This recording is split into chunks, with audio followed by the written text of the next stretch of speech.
Welcome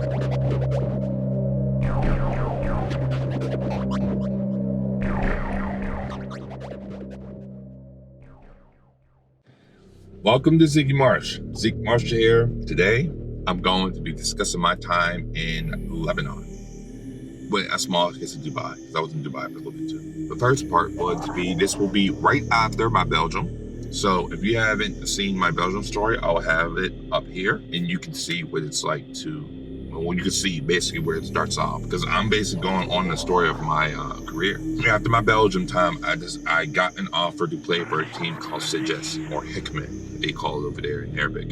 Sagesse is one of the top teams in the Middle Eastern world when it comes to basketball. One of the top teams. There's only, they have championships, worldwide championships in their arsenal. That's how big of a team, a club they are. Them and Al Riyadi are the two huge teams. So I get offered to play for Sagesse in what they call the Air Club Championship.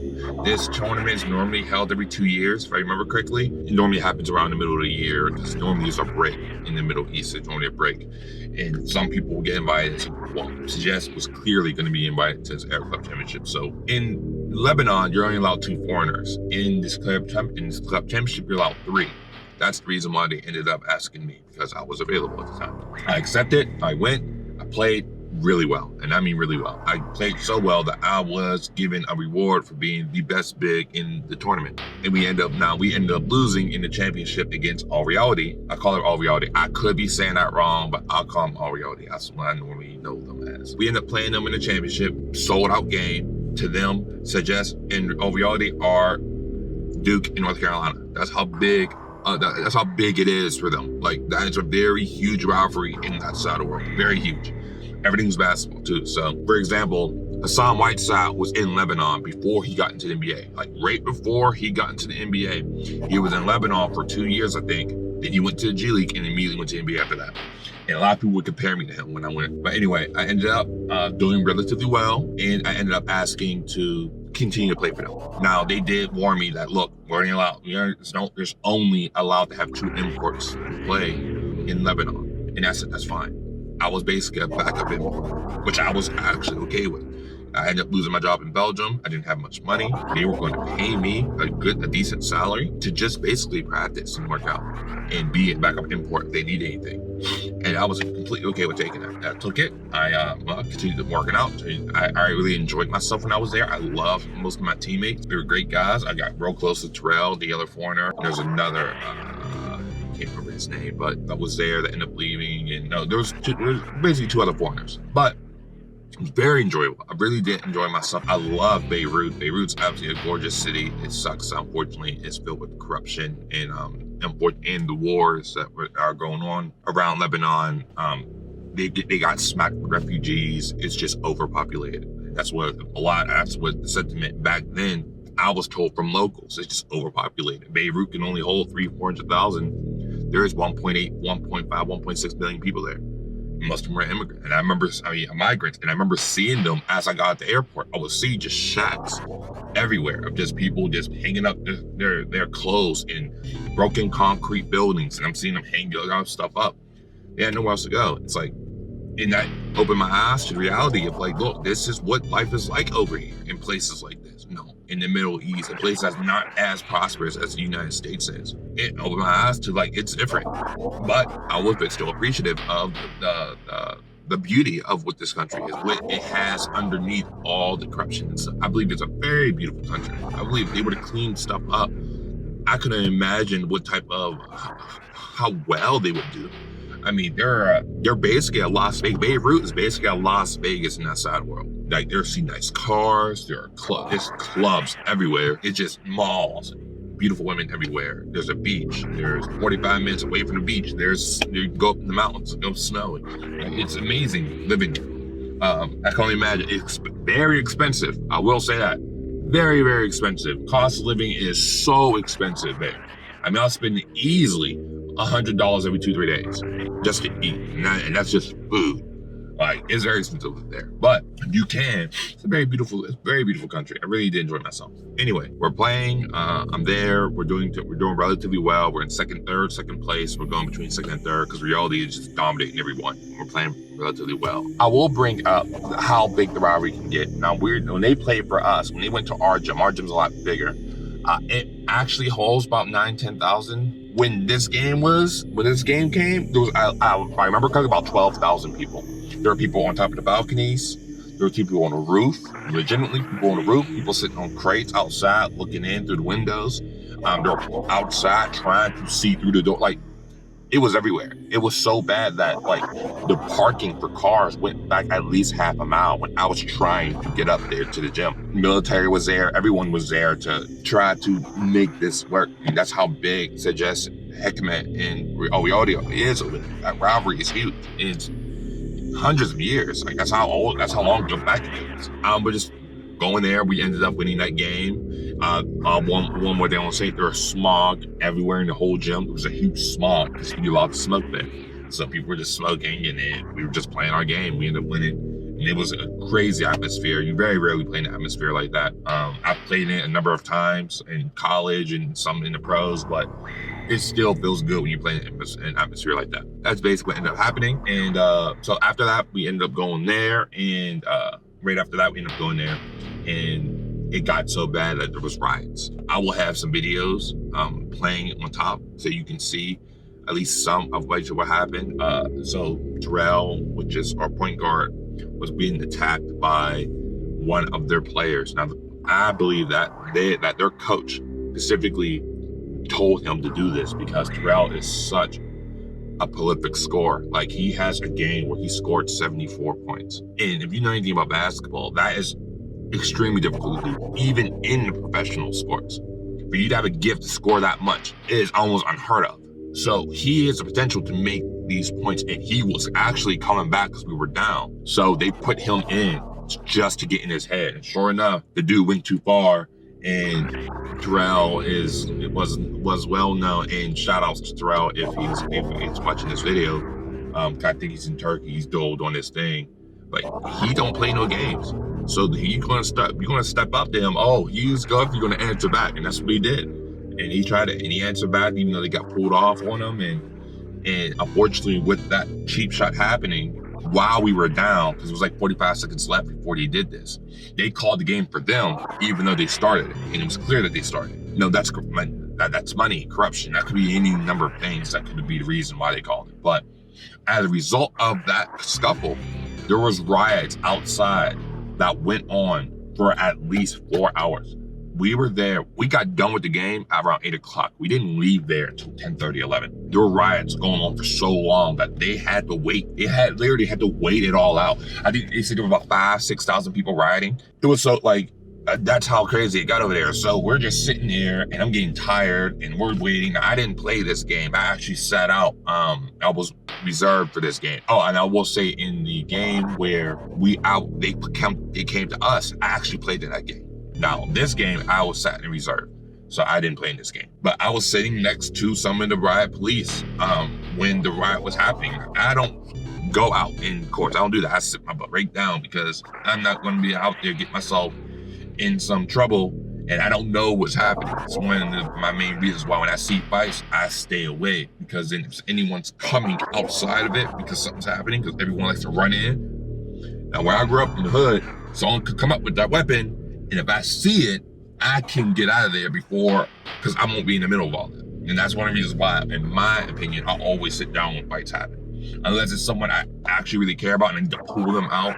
But for the most part, I don't step up, because if I do, and someone comes over where it was something that I'm not aware of, oh, that's when there's gonna be some problems. That's when bad things happen. So that's why I chill. But after that, unfortunately with the laws, it strained the already tense management, because we're losing. I think we're at 4th place at this point. That's unacceptable over there. Like, you lose 2 games in Lebanon, someone's going home. Anytime you lose that game, because they're paying so much money. For example, like, Terrell was making $30K plus. Like, that's how much money they're paying. And that's just one player. Some locals have sponsorships. That's how much money is involved in this.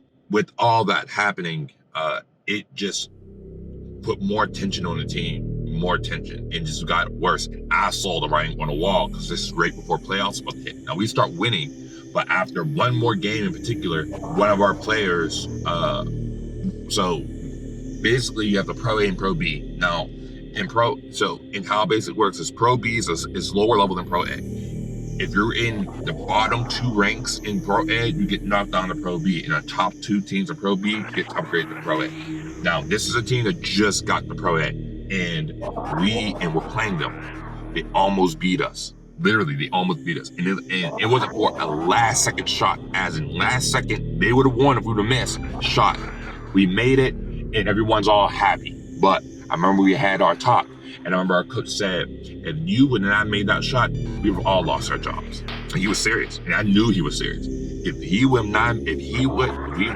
have lost that game, I feel like not only every foreigner, every coach, even some local players, no, I'm going to say local players, but all foreigners would have been gone. All coaches would have been gone. I honestly believe that, because they were at the point where money is everything. And you losing this much into a team that's a Pro B team against a team like Sagesse, they don't play that. So they'll send you right home. Oh, yeah. And I saw that. And I'm thinking playoff time is about to come. And I see the fracturing of our team, because as much as I hate to say it, some guys on our team weren't holding their weight. And Terrell was trying to overcompensate. And because he was overcompensating and they're paying him so much, they're putting all this, in my opinion, pressure that he doesn't fully deserve. He is taking on the back of all the things that they aren't doing. A lot of those guys are getting upset because he's not passing the ball. But when he would pass the ball, they would miss. And then when we would lose, guess who they're blaming? They're blaming him. And it's like, and that's one of the reasons why I told him, look, if that's going to happen, just shoot it. Don't even pass the ball. And sure enough, I remember the one time I gave him that advice, the next game, he actually scored 72 points. And he ended up winning the game. And no one could say anything about him. It's like, oh, you can't pass the ball. Yeah, he came up and did it himself. And that's how bad it's gotten. It got to the point where he has so much pressure on him because other guys aren't pulling their weight. And they weren't. I won't deny, especially some of the guards. And I have nothing against the guards. It's just when you're putting so much pressure on them having to win, and he's passing you guys the ball, and you're not producing enough to where he can get some of this undue pressure off him, or you're not going to hold the other players accountable because they weren't holding their local players accountable, then what'd you expect was going to happen? He's going to shoot. I'm telling him to shoot, because if he doesn't shoot and he loses, he's going to get sent home anyway. Go out your own way. That's what I told him. Go out your own way. At this point, you just shoot every shot. And sure enough, and the second part is he actually has a skill to do it. And that's what made him even more upset, because he actually has a skill to do it. That scores 72 points.